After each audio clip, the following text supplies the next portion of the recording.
Welcome. Thank you for joining us tonight. Hi, my name is Rebecca Martin. I am the founder and festival director of Cinema Femme. We are so happy to present Gen 28 for our April Showcase Spotlight film. We chose this film for Sexual Assault Awareness Month, but also I chose it because I feel it's a film that explores a different side to sexual assault that is not explored enough and is very common. And I am just so excited to have Jessica Sharples, the writer, executive producer, and star of Gen 28 here with us tonight. Jessica, she goes by Jessica, she's very passionate about this film and the conversation that it's bringing. She I think something that this film is doing and she's trying to do through her work is shining a light on this gray area of date rape and sexual assault. So I'm very excited to hear her perspective on all this. And our moderator for tonight is Annarosa Mudd. She is the one of the stars and the producers of Deborah Kampmeyer's film Tape, a film that was just very powerful, made our top 5 of last year for 2020. Annarosa works with Deborah a lot with her projects. And her future projects that she's going to be working on is Pilgrim's Wilderness, Annarosa, Dirt Rhapsody, and an Untitled biopic with Kampmeyer. And I'm just going to let them come up and have a conversation, and I'll see you all at the end. Hi. Thanks, Rebecca. Thank you, Rebecca. Hi, Jess. Hi, Rosa. How are you? I'm good. How are you? Pretty good. Excited for this. Me too. I'm congratulations. This film is, I did the thing watching it where it was just like, oh, like I just buckled in for the ride. But I'm so grateful that you made this film. It's so beautifully done. Your acting is gorgeous. And I can't wait to just hear more about your whole process. One thing I do have to say, for people who may have just watched it, I think the ending is so like, whoa, like it leaves you with, like, I would be immediately like, like talking to whoever I was with if I was in a theater, whenever that will be. And so I guess what I'd like to ask is maybe what's your ideal, or what things would you maybe hope to be overhearing or people to be discussing as they're left with that like revelation, that moment at the end? Yeah, for sure. And we've heard that from so many people that they're like, I can't not talk to somebody about this after watching it, which is the exact thing that we wanted. So we wanted to show these two characters starting to have this conversation of consent on screen, but for the audience to then finish it afterwards. So yeah, it was really interesting. We wrote that last scene so many times, just over and over again, trying to get it perfect. And we decided to end with that specific line because for me, at least, it answers the question of why rape happens at all. And just very bluntly speaking, it's because men want to get off. Like, why would you continue forcing yourself onto someone if you did not want to be, sexually satisfied from that? So for me, that was just a big revelation in creating this entire film, because writing the character of Adam, who is the perpetrator for Gen 28, that was obviously very difficult because I had to put myself into his shoes as the writer. And because it's based on my own story, it was definitely hard. And so I think that the 2-year process of, from starting the film to finishing it really gave me that insight of, this is why it happens, just because men want to get off. So that was the main thing that we wanted to leave audiences with for them to continue talking about afterwards. Totally. And like that it's something about how we prioritize his pleasure, that his pleasure is the most important thing and nothing else matters. even though there's another person in the room with them. Yeah, exactly. And I think I hope is that men really, that it catches men, that they consider what that means for them, about just overall the picture we have about where what we prioritize, Yeah. in terms of their experience and their power. Yeah, it's just so well done. I have sort of a nerdy filmmaker question for you. I loved the cinematography. I thought it was so gorgeous. Like it feels like one shot. Like I was like, wait a minute. Was it a oneer? It feels like it. But I'm so glad it came off that way. We had 3 continuous shots. So that was in the apartment. And we decided to do that with a Steadicam because we wanted everything to happen in real time. Like we didn't want to do any sort of jump cuts. You do see, you know, a cut in time when they're leaving the apartment to go on the street, because it was just like, we don't need to see them walking down the stairs. We can just get there, like it's fine. But yeah, we wanted just to show these 2 characters in real life, like a slice of life kind of film, and just see how they're interacting in every moment, because there's so much subtext when you're with another person and you're trying to like figure them out and see if they're on the same page with you. And you have all these like little moments sometimes of even like awkwardness trying to figure out where that other person is coming from. So we really wanted to just follow those characters, and specifically follow Jen, because this whole movie is supposed to be seen through her eyes, so that the audience, even if they are, you know, male, they can still put themselves into Jen's shoes and experience it like how she does. And we also did the Steadicam because, especially in the beginning, we wanted to have a very ethereal and like flowy vibe, so that once you hit the assault scene, and then especially when you're out on the street, when it really is very, the characters are very separated, like they're usually in their own frames, showing that difference to the beginning when they really are like mostly in the same frame together, and showing their, you know, separation and their polarizing ideas behind the situation. Yeah, that was so effective, because you kind of feel like maybe a little tipsy with them, and but it's flowing, it's very easeful, and then just the way that it shifts. And especially the way that it stays with you, I love so much, because you are in your experience that entire time. So I sort of have the experience of making a work of art from an assault that I experienced. However, in the film, I'm not personally going through it in our film, and there's a brief moment, but it's not really about me in that. It's about the other character, Pearl.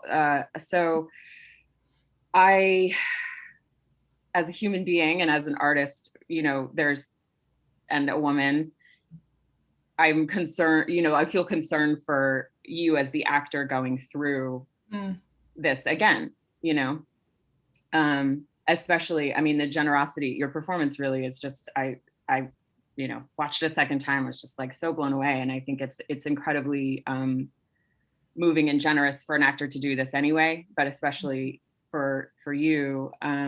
So how did you navigate that? How did you take care of yourself? And yeah, for sure. It was actually easier than I anticipated it to be. I went to NYU and I studied the method. So I'm very used to taking things from my own personal life and bringing them into my acting performance. But it is definitely a little different when you are literally like replaying an exact moment that happened in your life. Luckily, as far as the assault scene went, it was different a little bit from my own personal experience, especially when you see Adam grab Jen's hand and like push it back. Like that tinge of like forceful violence wasn't necessarily in my personal story. It was more just like, I asked him to stop and he did not. And then it was just like, did he not hear me? He did, but all right, we're just going with it. So still like very much the same vibe as to what happened, but just like less violent. So I think that having that distinction, it was easy for me to separate my experience from what was happening in the film. But actually the scene where they're on the street having their confrontation, that was actually more triggering for me. And we filmed that on day 1 and then the apartment scene on day 2. And I think that really affected me because I never got to have that conversation with that person. Like, sure, I texted him the next day being like, I'm not talking to you, whatever. But I never got to be like, hey, what was that? Like, why did you do that? Like, what is this? What's happening? Why? Yeah, just why in general. So that was more triggering because I was like, okay, I'm actually giving myself a voice. Like, I'm actually speaking what I felt in that moment, and I'm actually saying it out loud. And I think that like moving that energy, because, you know, when people go through like traumatic experiences, that energy gets held in their body and they really have to move it out. So I think releasing that energy vocally in that scene is what really like kicked it off for me. But man, my cousin who lives in DC, she hopped on a plane and she was there for filming just to make sure that like everything was okay. My director was constantly checking in with me. Even my co-star Bobby, like especially during the assault scene, he was, you know, stopping between every take and was like, are you okay? Like, you know, is this all good? So I had several people on set who were like very much had my like mental health as a priority, which was amazing. That's amazing. Yeah. That's great, isn't it? I had that too. I think too, when you hire people, you know, you produced this, like they know what they're coming on to. And I think you inevitably get a team that's like serious and like really cares about what they're doing, I would imagine. Yeah, we had an all women executive team. So like our, you know, main line producer, our DP, our director, casting director, like everybody was a woman except for some people like sound mixer and stuff who were on set who were men. But I will say it was really amazing to have a female cinematographer, because especially during that assault scene, having a woman on the other side of the camera was so much more comforting, I think, than if we were to have a male. Not saying that like there aren't great men cinematographers out there, but for this very specific situation, I think that really helped. Totally. Was there, I know inspiration comes however it comes for us, but what was it for you that was like, I'm going to make this a film. I'm going to write this down and I'm going to make a short film after it happened. Like, what was the seed for you?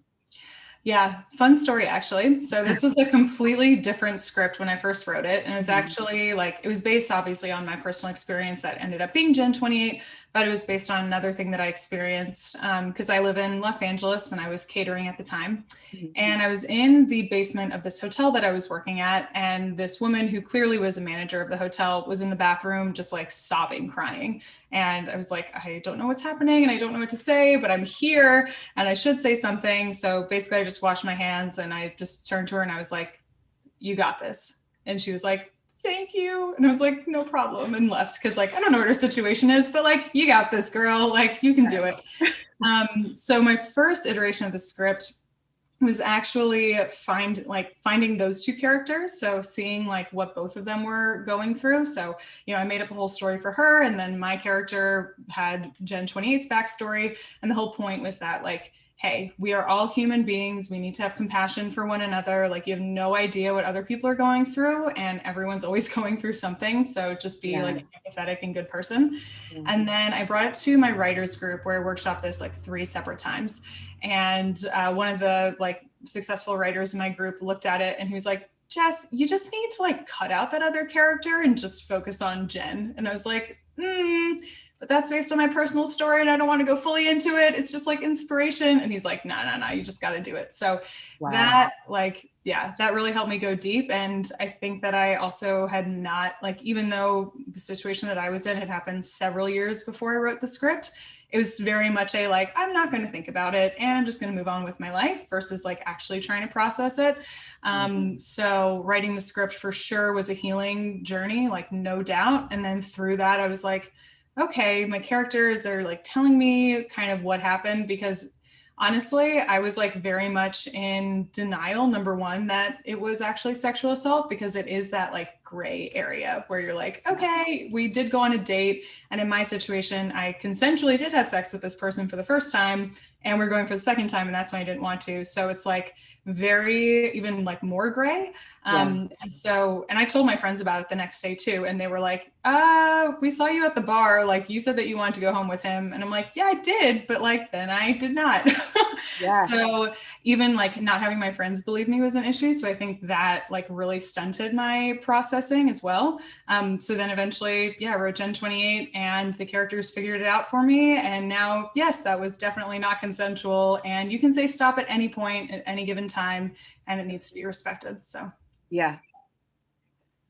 What, I guess I wanted to, I'm sure you follow many accounts of like consent workshops and things like that. And I wanted to have one ready to like fire off. And of course I concentrated all of my questions.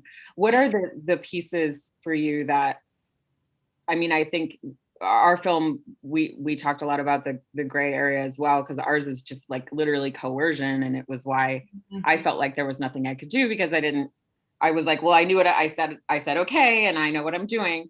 So how is that something that's actually wrong? And it's like, it does sort of seem like we are only now having certain conversations about specifically what consent even is. So what feels important for you to like, I mean, you sort of clarified just now, but I'd like to get even more specific for those who maybe don't know, or maybe we should, talk to health teachers in high school or junior high school, like middle school. The main thing is that it's a moment by moment decision. That's like what consent is. It's not a like end all be all. Okay, I said yes once, and that means yes forever. And like that was actually something when I was workshopping it and writing it before we even like raised money to produce it, that I was talking to certain men who were older, maybe like 40s and 50s.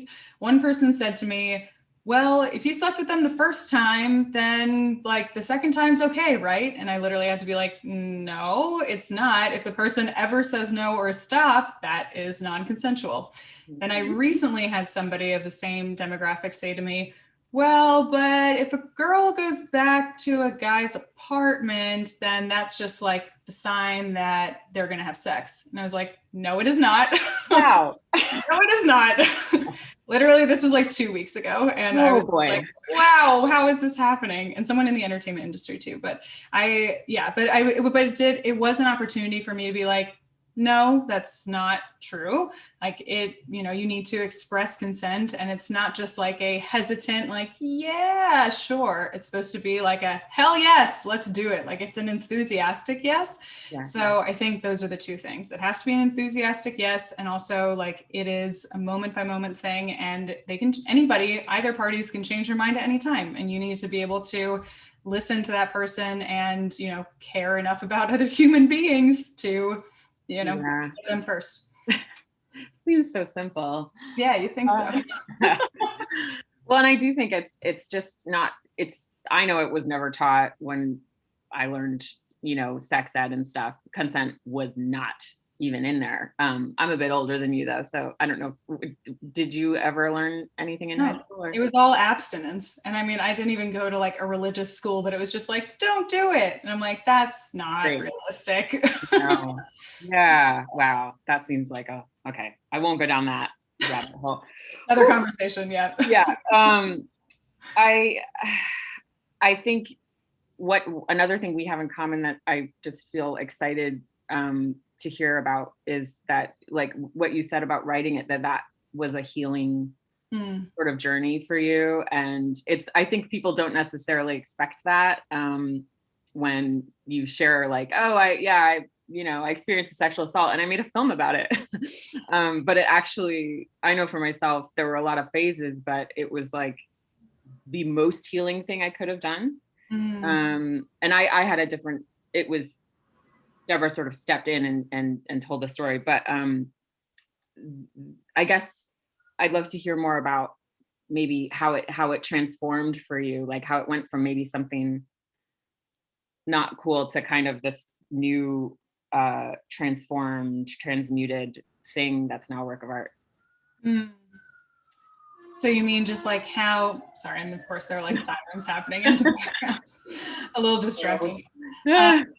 So I guess, like share, were there any surprises, I guess, for you about how this might have healed you? Like the whole process, you said it took about 2 years from beginning to end. Like, I don't know. For me, it was like an unexpected, like empowering sort of expanding thing.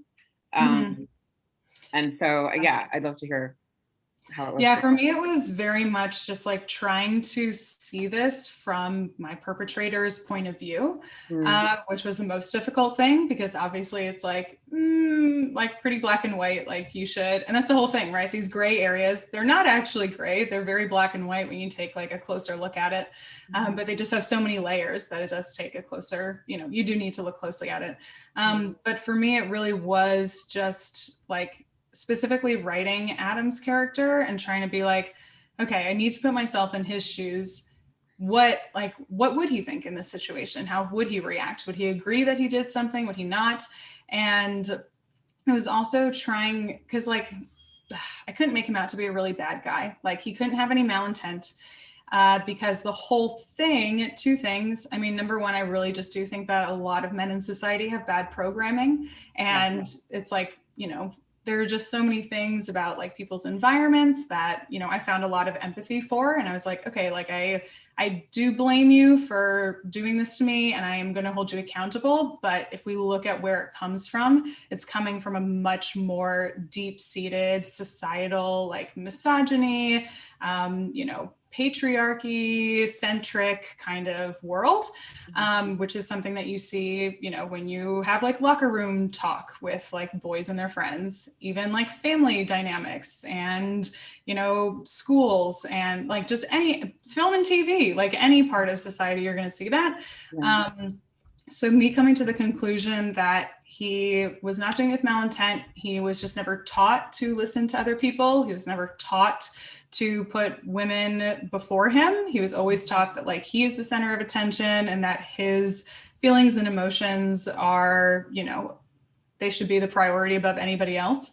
And so that was definitely something that I took a really long time to get to, coming from like, you suck, you did this to me, I hate you, to I understand and you're just human and this is like a greater societal thing that we all have to like take care of and work towards. And then also coming to the realization that this is not necessarily something that is going to like rock the world. It's on an individual basis. So, the Me Too movement obviously has been super great in like bringing this to the forefront. But even with that was like in 2015, there's still so many things that come out all the time about, things that are happening with sexual assault in so many different ways.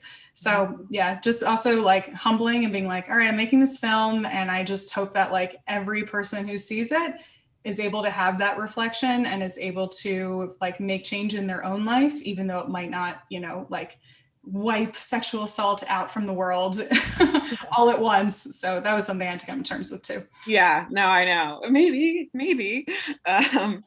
Yeah, no, it's interesting. It makes me think too about like how early we can have these conversations or just consent overall, consent with the most basic thing, with touching someone, with, when you're around children, like how to interact, like, really like how careful and just conscious we have to be.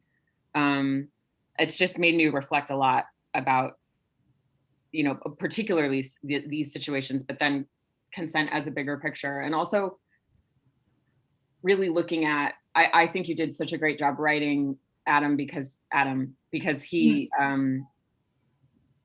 you like him and you see that there's a connection between you and like what he's only ever been entitled to this thing,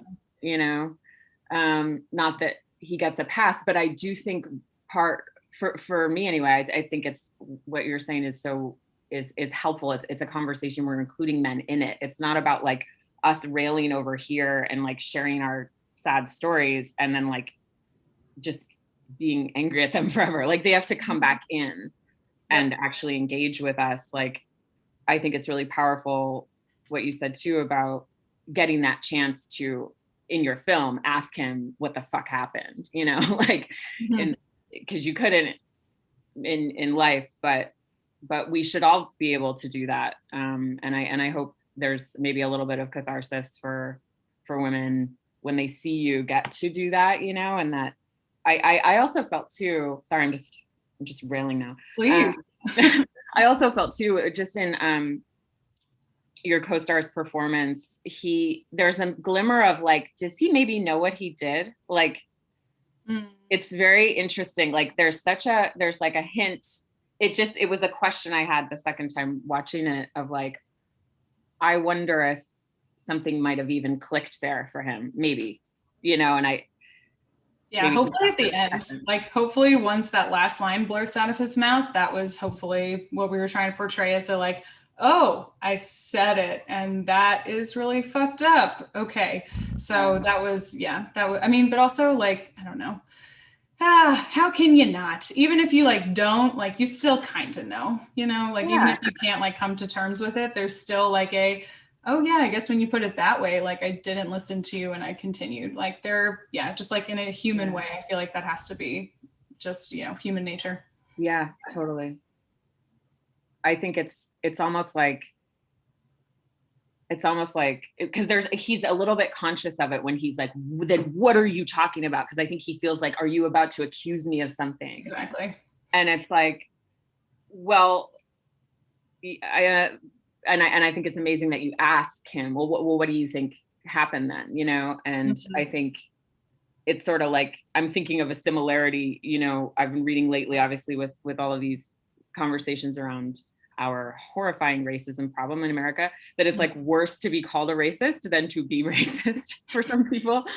And I think it's just interesting. He's sensing like, what are you gonna call me something I'm not? And it's like, can you face the fact that you might have done the thing? Exactly. Anyway. We also, no, I totally feel that. We also wanted to layer in the fact that he was like a CEO of his own like onesie startup company. So to have that like very subtle layer of like, oh, like in his mind, are you gonna like go to the news about this? Are you gonna ruin my career because of this? Like having that very subtly in there to like add to his like uber defensiveness. Right, exactly. Oof. There's so much. Of course, we're close to the end. I would love to talk to you forever. What do you have? Is anything coming up for you? Anything you're working on now? Like I again feel like it's amazing to be able to tell the story of something that's painful and like have these conversations and raise this awareness. And then it's also amazing to work on a new project. Yeah. Do you have anything coming up or? I have two feature films in mind that I want to write. I've never written a feature before, so it's kind of intimidating. But one is actually a true story of a woman that I met along the journey. Number one, just had so many women come forward after, number one, just like hearing what I was doing through my Indiegogo campaign, or after watching it being like, oh my God, that same thing happened to me. And I'm just like, fuck. So like 90% of women in my life, it's really insane. But this one very specifically, I know it's awful. It's terrible. It's awful. Like, oh God, we got to change everything. Okay. Yeah, sorry. Exactly. But this one woman came to me with this just like insane story. And it was more, I mean, obviously there's like a lot of sexual assault involved, but it like, she basically was like almost human trafficked in the sense of like huge mogul, like kidnapping her with a bunch of models, taking them down to like the Caribbean. They escaped. So insane. And she told me this and I was like, I want to write this film. And I'm a little, to be honest, and I would actually love your advice on this. I'm a little nervous that I will like niche myself into like that's Jessica Sharples. She only does, you know, like sexual assault Me Too films. And I hate that that's the only thing that I'm like coming up against. Do you think that's a bad thing to like continue telling these stories and put myself in that maybe like corner for a moment? Hell no. Awesome. Hell no. You like, first of all, we need as many, like what you just said, how many, why do we have to like I was hoping my story was the only one, you know, like, don't you wish like, oh, it was just me this happened to. It's like, no, it's happened to like most of us. We so rarely even get to put our stories on film. So I can't wait. I think you absolutely have to write that, and more of your voice, and more of like, what is going on? Like, what do we need to air out and see and experience? Because I think that's, again, back to your film. I appreciate so much that we experienced painful thing, the thing that was taken from you. We were with you when that happened. And some of the films about sexual assault like excuse you from that. It's like happens off screen. It's like, no, like, I know this part is hard. So, you know, but like they'll have you endure something horribly violent. You know, those who know what film I'm talking about. So like, I just, yes, please. I can't wait to see everything you have to say about this one subject. And, you know, we can have as much of our lives in that story as well, you know. Yeah, it makes me feel empowered to go do it. Thank you. Yeah. I needed that little like push, so appreciate that. Yes. Oh my gosh, I'm in your corner, so I can't wait to see more things you make. Thank you. Hey, you guys are amazing. I just want to say a little something based on what you guys said. I think, you know, Annarosa, your film, and Jess, your film, those are the kind of films that are going to make people have the conversations that are so important. Because I got to tell you something, the chemistry of my brain has changed since like Me Too started. Like I think back about the times when I would go on dates or, you know, just, you know, hook up, I guess, and things that I thought I couldn't say, you know, like, okay, maybe we wait out that, you know, I didn't think I had that right, you know. Yeah. Why made me think that, you know? I think there's so many women that, or at least my age, that grew up and didn't feel like they had the right to say certain things behind closed doors, and didn't really understand that maybe when these things happen, it could be like, you know, a rape or something, or just sexual assault. And so, I mean, I think it is so important to talk about these gray areas. And, you know, at Cinema Femme, these stories, bringing these stories to the screen, like real women, real stories, women behind the camera making these stories, it's so important. So yeah, I'll try not to get emotional right now, but I just want to say thank you. Thank you. That's how I'll end it. Thank you. And then also I wanted to say we have some awesome events coming up.